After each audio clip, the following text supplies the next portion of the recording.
Monte Vista. So, how's everybody doing with the time change?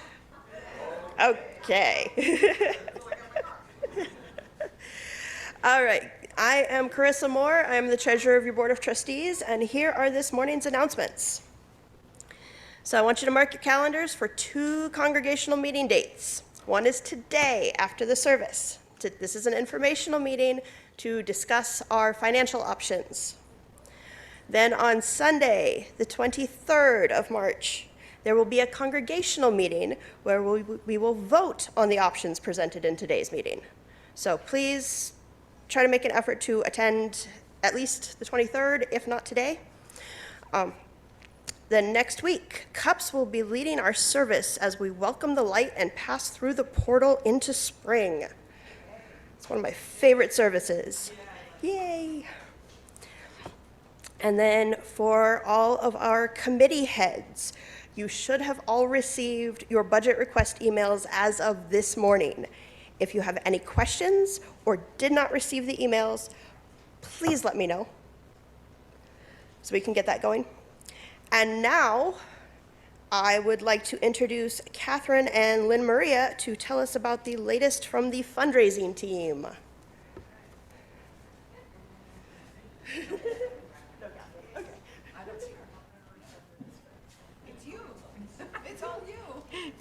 Good morning. Just another reminder, our spring fling is soon approaching on April 12th. And the event will consist of 3 parts: a silent auction for services, workshop class signups, and a live auction for baked goods and big ticket items. So we need to point out, we haven't really done this in the past, that this event does not include goods, it's only services. We've done services and goods as a combination for auctions in the past, but we eliminated the goods so that we could move this through faster. It was going to take too much time to do the goods, so we just decided not to include it this time. So it's only services. The ideas for services are in the back of our service donation form here. Lots of great ideas.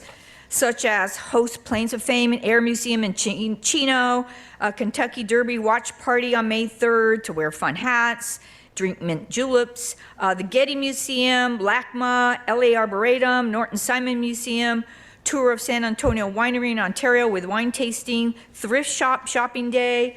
The live auction's going to be conducted by auctioneer extraordinaire Mark Moninger. The due date for these forms, and there's two forms, one for baked goods and one for services, is April 6th. And we're encouraging everybody to donate a service or baked good. Some of the donations to date are bocce ball instructions, which is really fun, easy to learn, instructions and play, and that's including lunch.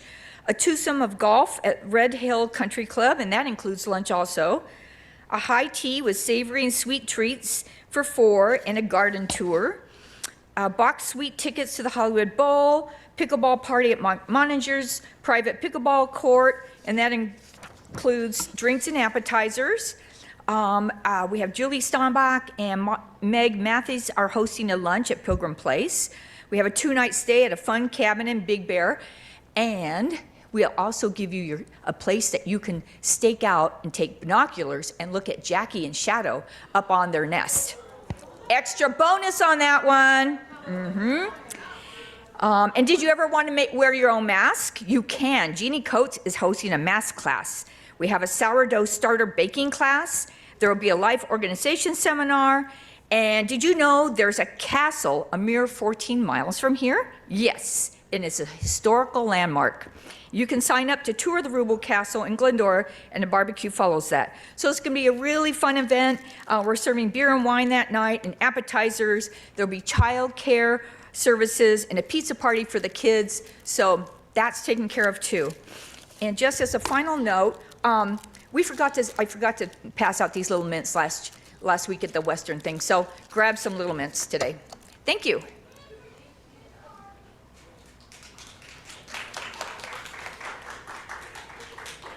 Thank you, Lynn Maria.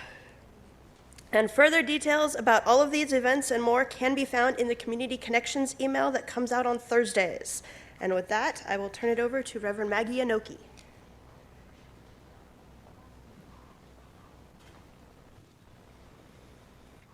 Hi, everyone.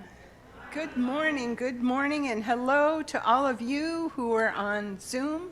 We welcome you as well. We hope you feel connected here with us. It is our tradition to open our service with the sounding of the bowl. We ring the bowl 3 times, bringing our attention and our energies together to open this sacred space with intention, reverence, and compassion.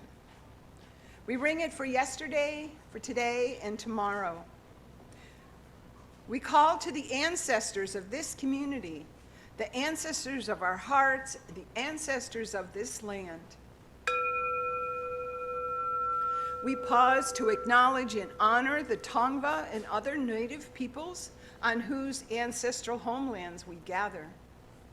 We celebrate the diverse indigenous communities who make their homes here today. And we ask our own wisest and cheapest. I love it. Leave your cheapest self at home. Wait, I need to turn around. There. We ask our own wisest and deepest selves to show up, to keep us open and aligned with the values of growth, service, love, and humor, that our lives can serve as a light to those that we meet. We also honor the future beings, those who will come. May we work to co-create a world that will be healthy and safe for all children and all sentient beings. And receiving this day as a gift, we hold ourselves and each other in this present moment. We are ready to unwrap its magic, and together we say 3 times, thank you, thank you, thank you.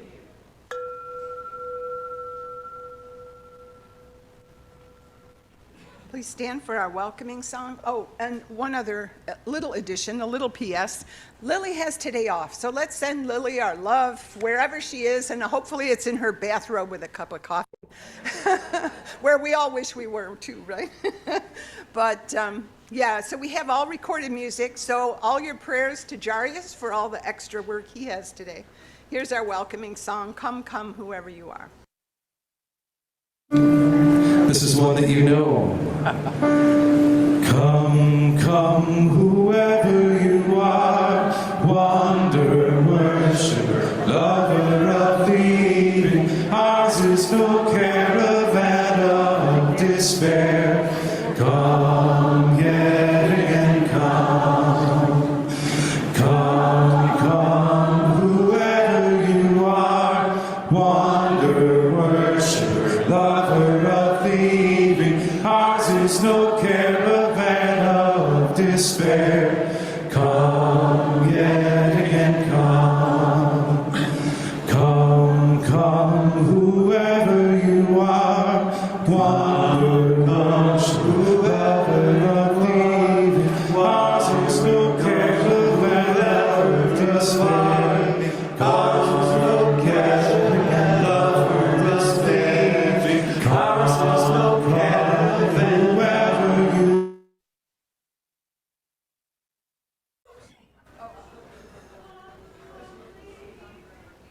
There's no caravan of despair. Come yet again, come. Beautiful. Please be seated. As a symbol of our faith, we light a chalice at each of our gatherings to represent the values and rich history of Unitarian Universalism. Those are the values that offer us belonging, and they hold us in community.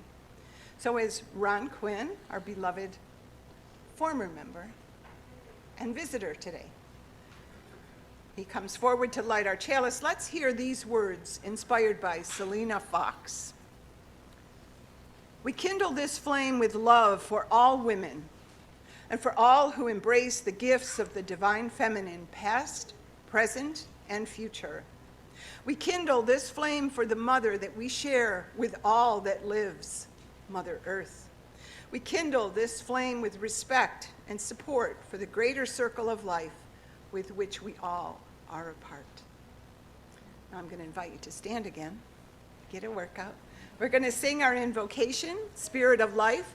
This is a video that we're familiar with using. It was recorded by All Souls Church in Washington, D.C. long ago. We used it almost every week during COVID.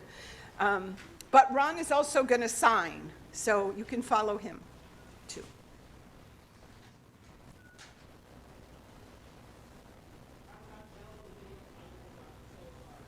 What does that mean? 5 minutes? 2 minutes? We can sing Spirit of Life. We don't need all souls of come unto me, sing in my heart all the stirrings of compassion. Blow in the wind, rise in the sea, move in the hand, giving life the shape of justice. Roots hold me close, wings set me free. Spirit of life, come to me, come to me. Fuente de amor, ven hacia mí, y al corazón, cántale tu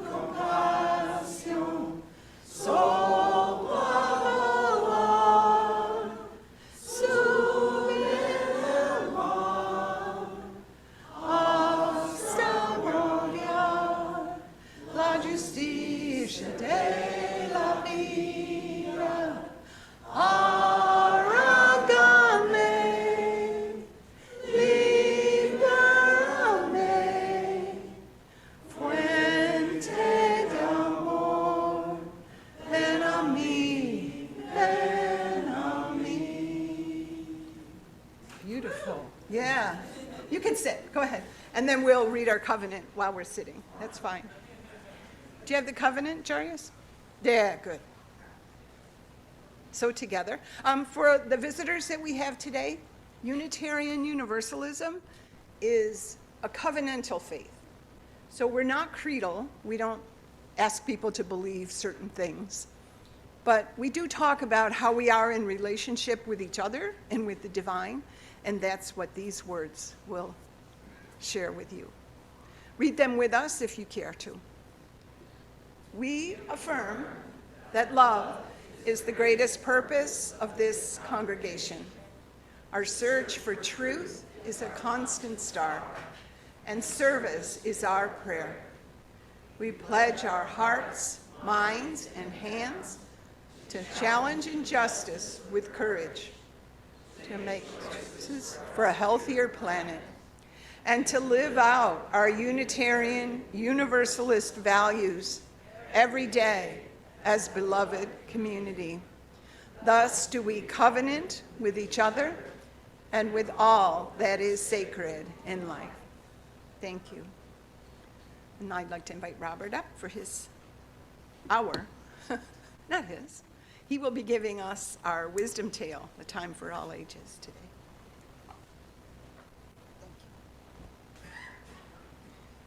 Good morning, everybody. So, since today is International Women's Day, I looked for a story that would resonate with that. And I found a story I really liked, but it was more about somebody else than about the person it's supposed to be about, so I added some historical facts after. So you get almost 2 stories today. Once upon a time, the story is called Jericho, and it's by Christopher Boyce. Once upon a time, there was a little girl named Olympia who had a dream. She dreamed that one day she would grow up to be a minister, but during the 1800s, only men were ministers, so it didn't seem likely that Olympia's dream would come true. Olympia, however, continued to dream. Time passed, and the little girl became a young woman. Olympia wrote a letter to a school that taught people how to be ministers, and her letter said that she would like to study there. The school wrote back and told her that it was not a good idea for her to become a minister because she was a woman. Olympia was crushed. It was like someone had put up a giant wall between her and her dream, but then she remembered a story from the Bible about a man named Joshua. Joshua was leading the Hebrew people out of the desert into the promised land. But when they arrived, they discovered that they had a problem. Somebody else was already living there. The Hebrew people were tired and wanted to rest, and they had wandered with Moses in the desert for 40 years trying to find a home. After Moses died, Joshua had led the Hebrew people to a beautiful land, but the people on that land did not want to share it with them. They had built a giant wall around the city of Jericho and were prepared to fight to keep Joshua's people out. Joshua marched up to the walled city and knocked on the door. "Open the door and let us in," he cried, but the people of the city replied, "Not by the hairs of our chinny chin chin." Joshua walked away feeling very sad, and the walls of Jericho were very high, and they seemed no way his people could enter the city to find a home. Feeling stressed, Joshua went to find a quiet spot to meditate. As Joshua sat in his quiet spot, he got a crazy idea. In fact, it was so crazy he was sure that it came from God. Joshua ran to tell his people, and all the Hebrew people gathered to hear him speak. "Let us march around the walls of Jericho and blow our ram's horn," Joshua told them. And the Hebrew people were quiet for a moment. They were waiting for the rest of the idea, but Joshua remained silent. Finally, someone asked, "And then what?" "That's it," Joshua said. "That's the plan. Don't you love it? We will march around the walls of the city once a day for 7 days and blow our horns." Now, most people thought that Joshua had lost his marbles, but they went along with his idea. For 6 days, they marched around the walls of Jericho, blowing their horns, and in truth, they felt kind of silly.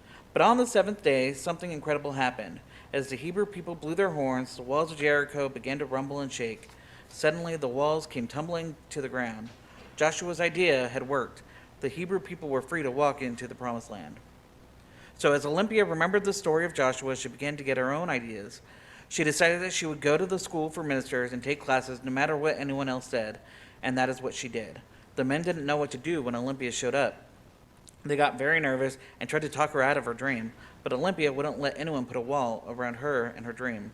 Finally, the men decided that they could not stop Olympia. She studied hard and was every bit as smart, if not smarter, than most of the men in her school. In 1863, Olympia Brown was ordained a Universalist minister, and she was one of the first women ministers in America.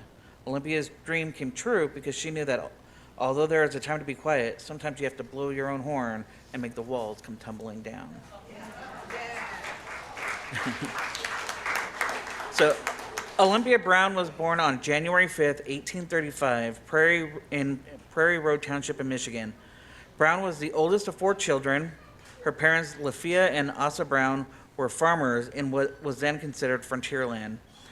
They were the great-great-aunt and uncle, respectively, of U.S. President Calvin Coolidge. Lafia raised her children in a household that regarded religion and education as very important. This drive for education was instilled in Brown's mother, had compelled her to finish high school and advance to the university level. Brown and her younger sister, Oella, decided to attend Mount Holyoke Female Seminary. At Mount Holyoke was a great college and education where, or not that Brown had hoped for. Her excitement was tempered by the restrictions placed on the women at Mount Holyoke. These restrictions included a list of over 40 rules, which included the abolition of a literacy society that she and her sisters founded, and other religious restrictions. Perhaps the best example of the school's thinking was the words of a chemistry professor, and this is a direct quote that Olympia saved. You are not expected to be remembered, or you are not expected to remember all of this, but only enough to make you an intelligent conversationalist. Brown, who already knew that she could meet the challenges of higher education, decided to go somewhere else. Putting aside her experiences at Mount Holyoke, Brown enrolled at Antioch College. Once she began her education in Antioch, she realized that she had to catch up to the higher standards. Brown also learned that despite the progressive nature of Antioch, there were still forms of discrimination.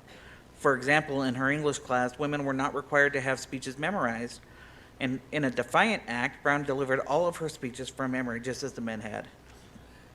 Perhaps the crowning achievement of Brown's time at Antioch was her ability to persuade her hero Antoinette Brown Blackwell, to speak. Once Brown finished her schooling at Antioch, she decided her calling was to be a minister. After countless rejections, she was accepted to the Theological School of St. Louis University, although the school's president, Ebenezer Fisher, made it clear to her that he did not believe women could be ministers. Once again, Brown faced opposition from many sides, and this included fellow students and the wives of faculty. Brown took it as a challenge. After her first year, she gained acceptance. She arrived on campus in 1861 and graduated in 1863, becoming the first woman to graduate from an established theological school. She was the first woman to be ordained as clergy with the consent of her denomination, although other women had been serving as ministers at the time. So now that we have our history lesson on, yes. There's a church that bears her name, a Unitarian church that bears her name in Kenosha, Wisconsin. Oh. So now if the kids can come up and get our chalice, we can, you guys can, yeah. You guys can sing us to our classes. Hang on, I gotta light it first. Who's gonna carry it?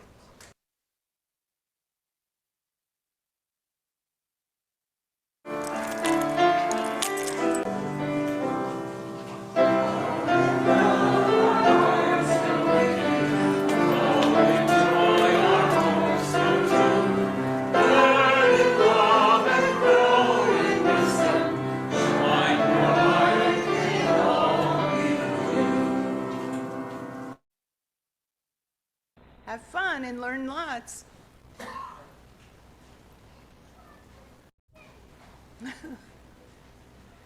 Each of us, every single one of us, tends to the good care of our congregation in a variety of ways. You could sit. Make yourself. Some of that is our support for the Beta Center's food bank at Inland Valley Hope Partners, and that's a red wagon up front that collects all of your non-perishable food that you bring each week. The other gifts that we bring are the immeasurable offerings of our time and our talent. Maybe you give a ride, send a card, or make a call.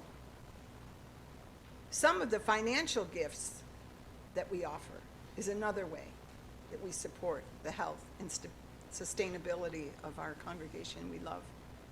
But because our care for one another is so essential right now in these unusual days, times of change. We understand the possibility that while some of us have stepped up and have given beyond what we pledged last spring, others are struggling and they need to simply receive for a time. But we're all generous in contributing to the sustenance that we all seek together. In our congregation, we voted to commit 50% of our offering plate that is not earmarked as a pledge to be shared with a nonprofit that aligns with our Unitarian Universalist values.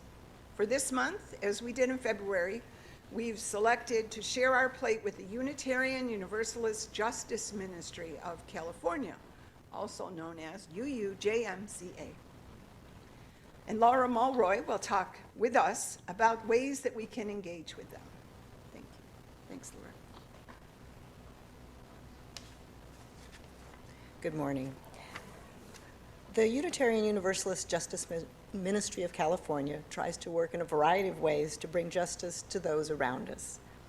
And this month, they are focusing on climate justice, and in support of both climate and environmental justice, they're joining a group called 350 Bay Area Action for a critical conversation about climate justice, advocacy, and how we can make a real impact in Sacramento and beyond.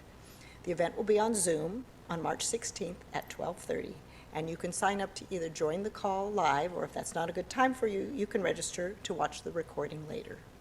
And registration information is available at uujmca.org. And I'm planning to attend, and I hope some of you can as well. Thank you.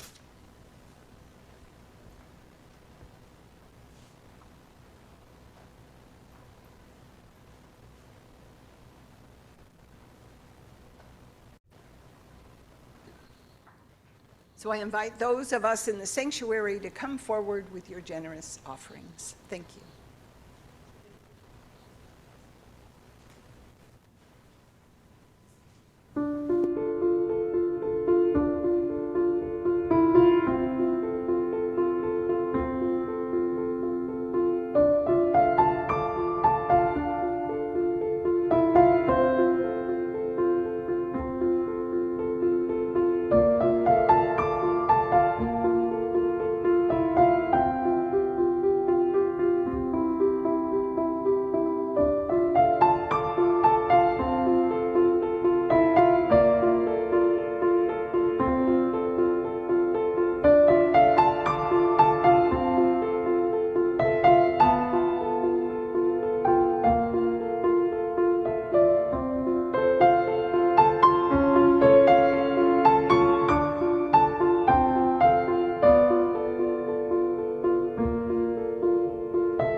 Yeah. In fact, we're using a couple of different selections from her CD. So she gave us the okay to do that. One of the ways that we share our relationship is to share the things in our lives that are weighing us down and also bringing us great joy. So we do that. Some of us choose to do that during the service, and I have several. For those who are visiting and might come back, we do have papers on the table back there that we use to write down our joys and concerns. So I'll read through these. There's some pretty great ones here. They're all beautiful. This one is both a joy and a difficult thing at the same time, right, Amy? This is from Amy and Alan Randall. They say, our son Jason, who received his PhD over a year ago, was offered a postdoc position. Yay. Yeah. He will be doing research at the university in Hanover, Germany. That's the part that goes, ow, yeah. But it's still beautiful, and we're very happy. We're very, very happy. Road trip. That's called a boat trip, I think, too, yeah. Echo Henderson is Brooklyn's mom. She's one of our members, one of our beloveds, and she was going to be a part of the service today, but had to cancel at the last minute because they had a family crisis that I'll tell you about. Their dog, their beloved dog, just this morning died. Yeah. This is from Echo via Carissa, texted to me. Love technology. Blue is the pup's name. Blue passed away this morning. He's our dog. He's 90 pounds. We called the Humane Society, and they are going to come and pick him up. Oh, you don't need this part. I'm supposed to read the poem today. It's telling me, okay. Yeah, sorry, I didn't read that ahead of time. I should have edited that out. But yes, I did tell you Echo was going to be a part of the service, but couldn't. But we'll hold Echo and Brooklyn and all of their family in our thoughts and give them extra comfort when we see them next. This is from Paula. Paula says her friend Janet, our friend Janet Romero, had successful gallbladder surgery on Friday. She's ready to accompany me on a Mediterranean cruise in May and June. Yeah, so am I. Yeah. And this one's from Jill Rigel. Jill says, my new book, Turning Screams to Music, my journey from English teacher to shamanic practitioner, just uploaded on Amazon. 4 years in the making. Yay, Jill. Can't wait to read it. Look forward to reading that. And this is from Lynn Maria. Oh, it's about Jackie and Shadow. Oh, my new obsession. Everyone's. Jackie and Shadow are bald eagles who have had a nest since 2012 at the top. Aw, thank you, Jaryus. That's so awesome.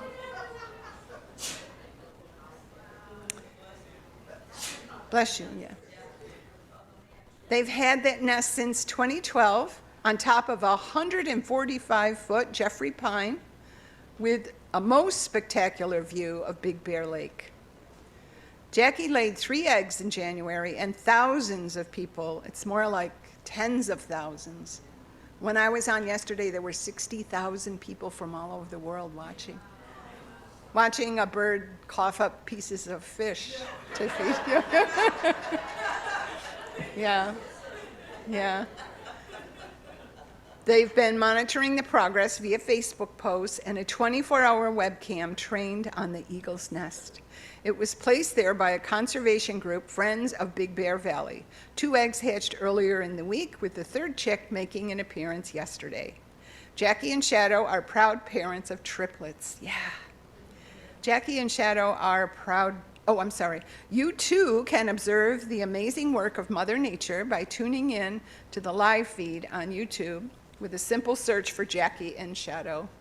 It's the best little corner of the internet to watch these attentive parents feed and nurture their brood. Yeah. There was a crow that kept coming by yesterday, and she did not like that. Yeah, yeah, it's really, really beautiful. Yeah, we really need that extra bit of love and life and nature in our lives right now. Oh, there's the live cam, yeah. That's pretty great. In the corner, yeah, in the corner of the screen you can do, yeah. We could just leave that up. Just no audio, but. Yeah. No one will pay attention to me. That's all right. I can deal with that. I just have a couple prayers anyway. So leave it up because they're part of our prayer. You know, it's so beautiful. And that's what's real, what's happening right there. That's real life. And that's real love and real joy. Incredible. So it's really a blessing for us. Yeah. So please don't let your eyes close. Please enjoy all the babies, all the life, all the love on the screen. And let me just offer these two prayers. Follow me as you're comfortable. I've blended two prayers together. One is written by Dara Fleming and another by Jilan Harkin. It begins with the first one. It's called Tabran Oram, which is Irish for sadness is on me. I'm sorry there is sadness on me, but at least it's not within me, and I would never dare to put it on you. The sadness is on me. Sounds like I'm buying a round, but I'm not, at least not yet. The sadness is on me, like a hat upon a head, loosely, and very soon, I'm very certain that a gust of life will come along and blow this sadness asunder, and I will wonder, what will be upon me next? But I no longer pray. Now I drink dark chocolate and I let the moon sing to me. I no longer pray. I let my ancestors dance through my body at the slightest provocation. I no longer pray. I go to the river and I howl my ancient pain into the current. I no longer pray. I ache.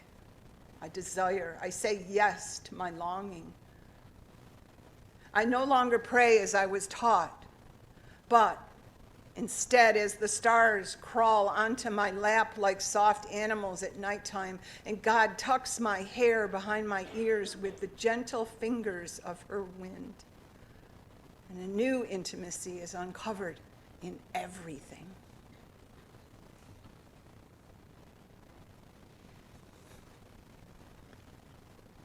Perhaps it's that I'm finally learning how to pray. Let's enjoy a little bit of shared silence while Jaryus prepares our gentle song by Peter Mayer. The lyrics will be on the screen. You can remain seated as we sing it.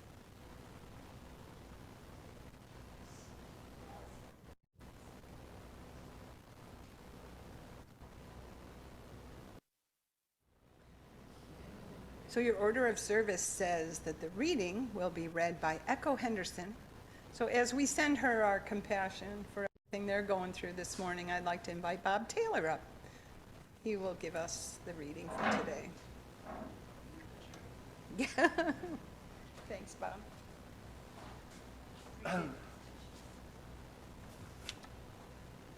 Good morning. Reverend came to me this morning and asked me if I could read this poem, and I said, sure, before even looking at her. And I read it, and I said, why me? And I had to think about it.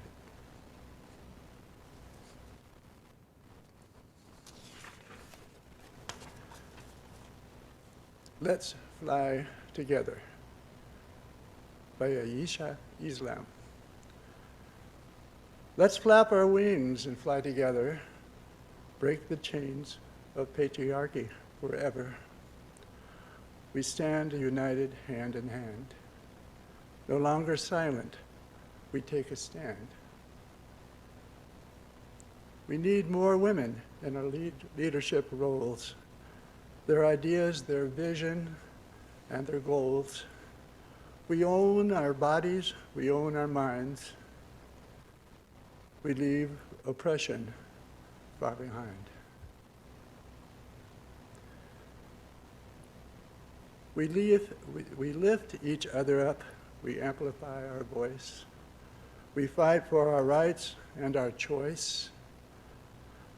Together we'll reach the highest of heights and achieve our goals with all our might. Let's build a world where love conquers hate and create a future we'll all celebrate.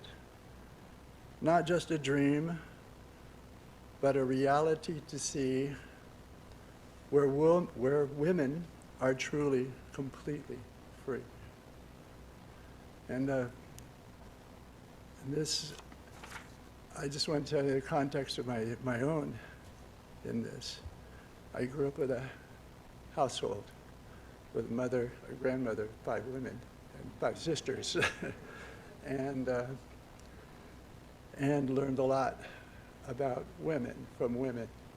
And it's too bad that a lot of men learn about women from men, but I got an early education.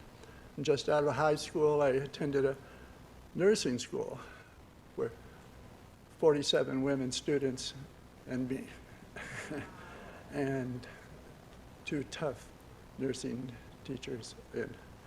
And as an elementary school teacher for about 30 years of that, 90% of my colleagues were smart, collegial, tough women who supported me.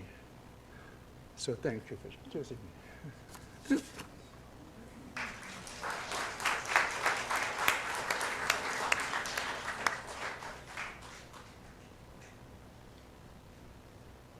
Well, Bob, I wish I could tell you in a way that you would know, and you probably will know, it wasn't my choice. It was the choice of the divine. And thank you for doing it. It means a lot, and for your comments. Thank you. As a part of my sermon today, you will be doing some writing, so I invite you to take out a pen or find one. You could maybe share it with the person next to you, but probably not.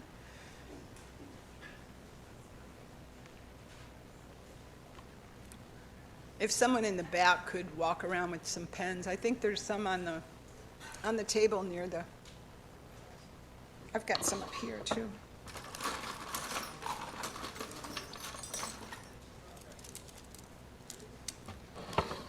Pens? Who needs pens?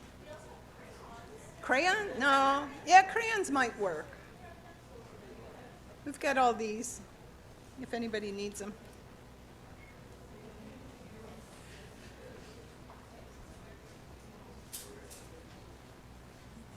I know, we don't bring pens around with us very often, do we, anymore? That's another change in our society.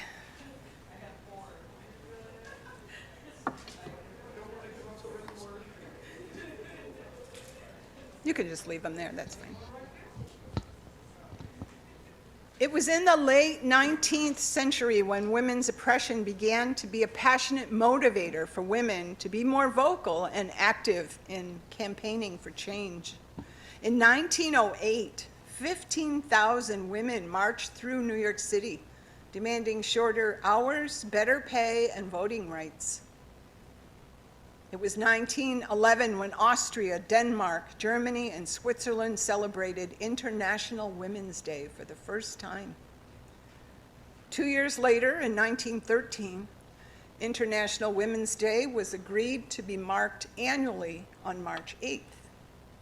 And here we are today, 112 years later, still singing, still marching, still seeking balance and equity for bread and also roses.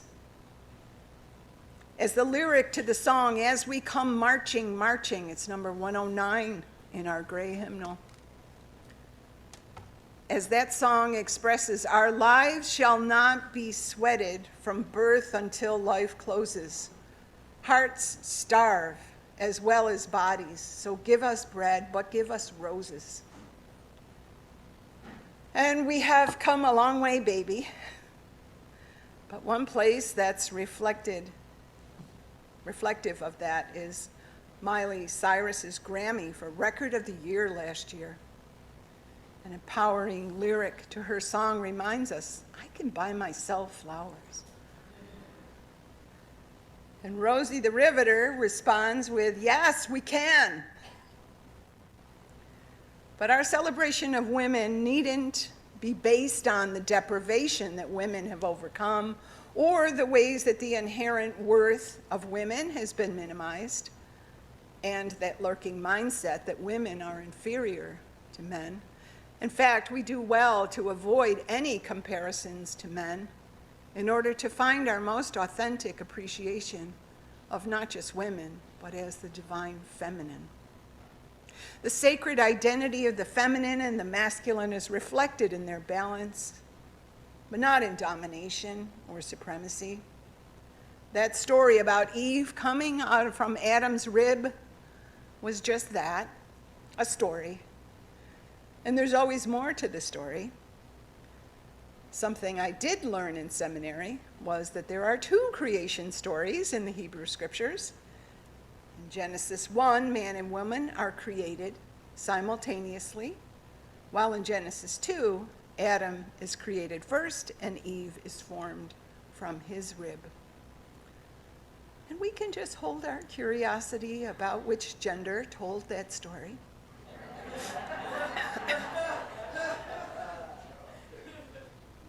And we can also hold the idea that as a spiritual community, that any international celebration of women recognizes and honors the unique gifts that are inherent within all women, and the awakening realization in our culture that women hold up half the sky,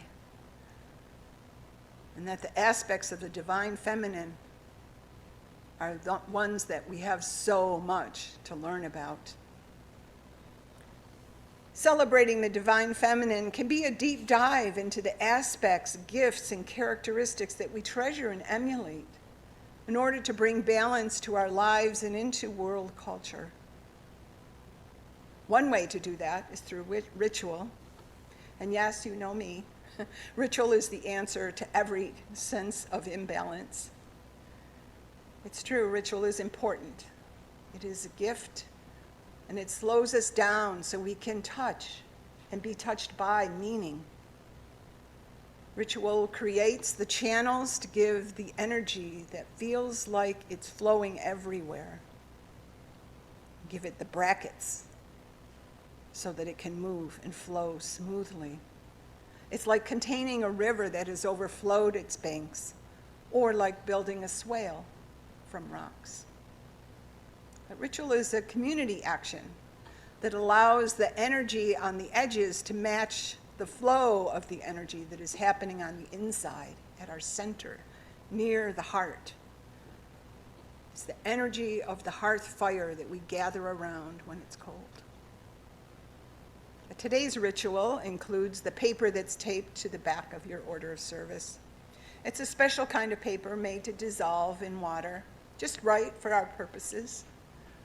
So I'd like to ask you to write on that paper, as you're listening, as we're sharing this message, whatever descriptive ideas come to mind regarding ways that you personally might hold misperceptions about women from things you were taught in your past or in recent times. It can be things that you knew were wrong and may have rejected, but they're still common in our culture, and they're still harmful to women everywhere. Maybe you were held down by a perception that you weren't qualified.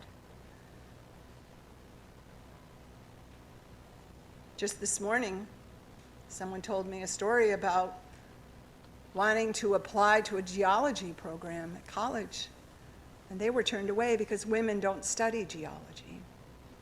Just like Olympia Brown, there's no difference in the stories. It's the same. Maybe you weren't allowed to go to college because you're a girl and you're probably going to just get married. Maybe you were told you cry like a girl. And on the other side, you can flip the paper and write some things that you want to lift up about women. Something like, I voted for Kamala. I am an embodiment of the divine feminine. And I am proud of my capacity to carry emotions and cry when I'm sad. So just doodle, little words, draw a picture maybe. In a little while, we'll come forward with them and dissolve them in the water we have up front. Then we'll pour them out onto Mother Earth later. Let her take them and sort them and send them where they need to go to bring more healing in this tremendous time of change. And as our ritual act of lifting women and our celebrating the divine feminine in the ways that she lives in us, even if we're in a male body, she is there. Every positive action that we take with the intention of lifting another woman up creates a ripple effect that has an impact that's difficult or maybe impossible to measure. It's an impact that vibrates the entire web of life. When you lift another woman up, when you lift up the divine feminine, you inspire others around you to do the same.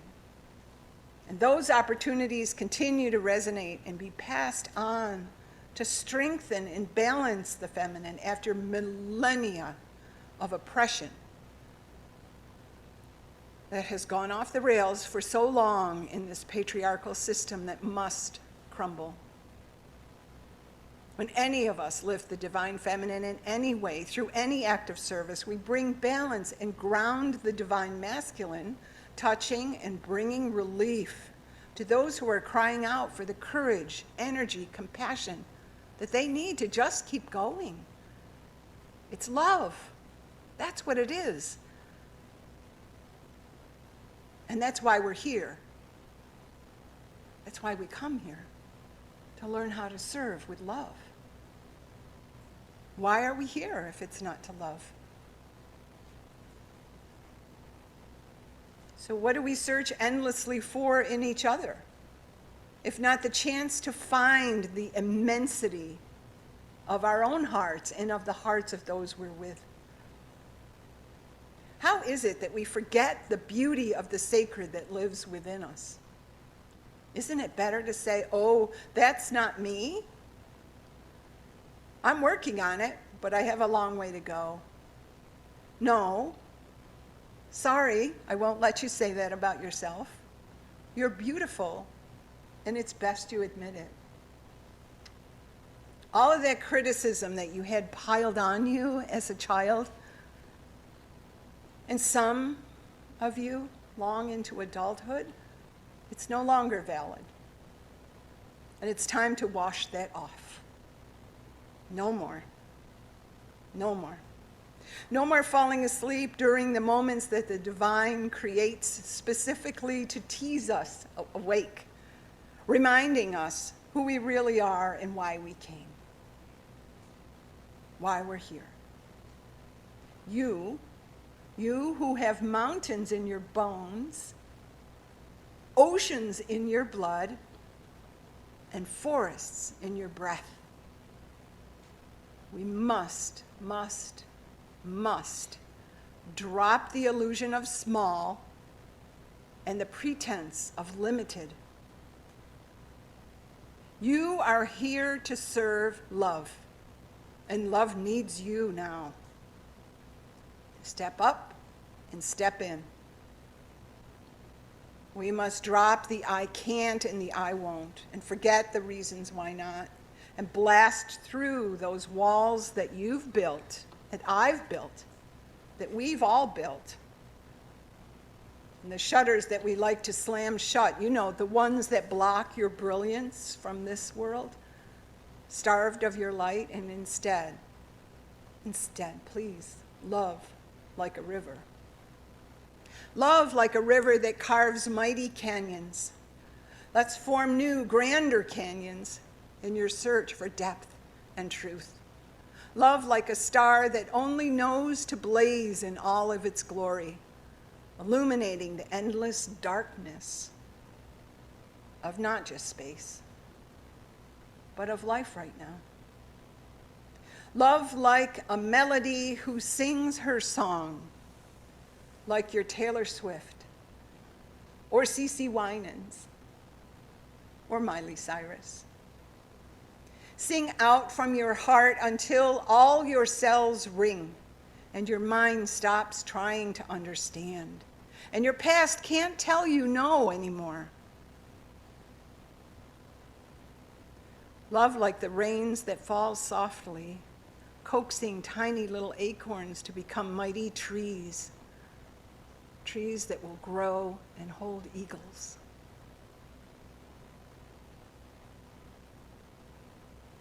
Without worrying if it's polite or politically correct. Love.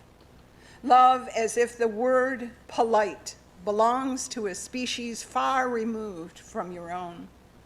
Love as if being undone is the only way home. Love because love is what you are. And discovering that, love is why you're here. Love because you can. Love because it allows everyone and everything to matter. Love because being loving matters. Love because being love is being you. And that's my charge. Be you. Be you. So let's come forward and offer our paper to the water that will carry it away to be healed. Even if you only have 1 or 2 words on there, it doesn't matter. Put your intention into the paper. Drop it in the water and give it a stir. Ooh, I would love to look at them first, but I know it's not my business. Take a spoon and stir it up. Yeah. Yeah. But go ahead and come forward and do that while Jaryus will prepare and play for us our sending song. It's called Lead with Love by Melanie DeMoore. It is, might be familiar with you, but it's one that really sticks in your mind and in your heart. So I hope we'll be singing this all day. The lyrics are in your order of service too, but you'll enjoy listening to this. So in your order of service, and maybe soon on the screen, I hate to ask Jaryus for another thing. Can we just applaud Jaryus for all the work he did today? He even got us to sing Spirit of Life a cappella, and I think that's incredible. It sounded so beautiful. But let's say our unison benediction together as we bless each other. As we close our time together and extinguish the chalice flame, Ron, shine through us to strengthen us for the way ahead that we cannot yet see. May our lives serve as a light in this world that we care so much about. Blessings, everyone. What a great day to be with all of you. And it's not over yet. We have a congregational meeting coming up. I'd like to have a little bit of time to visit with our visitors and stuff. So let's take a break and take care of our bodies and then come back for the congregational meeting soon. You'll hear the bowl ringing when it's time to come and gather. Blessings, everyone.